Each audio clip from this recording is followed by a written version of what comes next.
July 5th, 2019, Friday of the 13th week in Ordinary Time. A reading from the book of Genesis. The span of Sarah's life was 127 years. She died in Kiriatharba, that is Hebron, in the land of Canaan, and Abraham performed the customary mourning rites for her. Then he left the side of his dead one and addressed the Hittites. Although I am a resident alien among you, sell me from your holdings a piece of property for a burial ground, that I may bury my dead wife.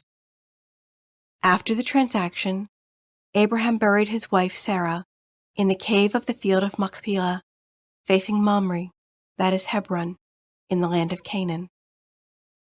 Abraham had now reached a ripe old age, and the Lord had blessed him in every way. Abraham said to the senior servant of his household, who had charge of all his possessions, "Put your hand under my thigh, and I will make you swear by the Lord, the God of heaven and the God of earth, that you will not procure a wife for my son from the daughters of the Canaanites among whom I live, but that you will go to my own land and to my kindred to get a wife for my son Isaac." The servant asked him, "What if the woman is unwilling to follow me to this land? Should I then take your son back to the land from which you migrated?" "Never take my son back there for any reason," Abraham told him.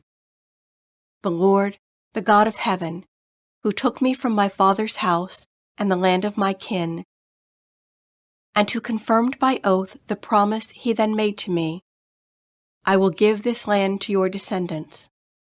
He will send his messenger before you, and you will obtain a wife for my son there.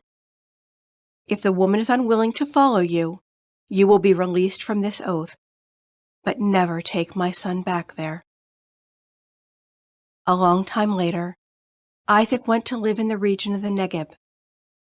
One day toward evening, he went out in the field, and as he looked around, he noticed that camels were approaching.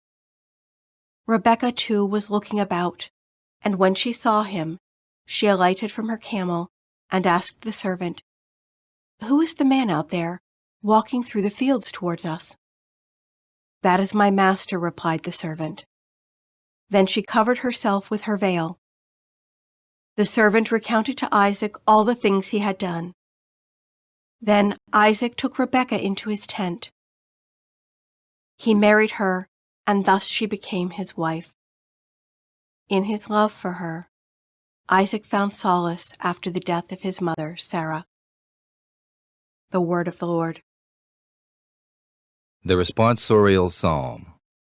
The response is, "Give thanks to the Lord, for he is good. Give thanks to the Lord, for he is good, for his mercy endures forever. Who can tell the mighty deeds of the Lord, or proclaim all his praises? Give thanks to the Lord, for he is good. Blessed are they who observe what is right, who do always what is just. Remember us, O Lord, as you favor your people. Give thanks to the Lord, for he is good. Visit me with your saving help, that I may see the prosperity of your chosen ones. Rejoice in the joy of your people, and glory with your inheritance. Give thanks to the Lord, for he is good."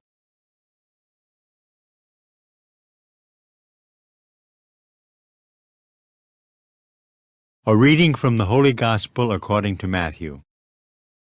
As Jesus passed by, he saw a man named Matthew sitting at the customs post. He said to him, "Follow me." And he got up and followed him. While he was at table in his house, many tax collectors and sinners came and sat with Jesus and his disciples. The Pharisees saw this and said to his disciples, "Why does your teacher eat with tax collectors and sinners?" He heard this and said, "Those who are well do not need a physician, but the sick do. Go and learn the meaning of the words, 'I desire mercy, not sacrifice.' I did not come to call the righteous, but sinners." The Gospel of the Lord.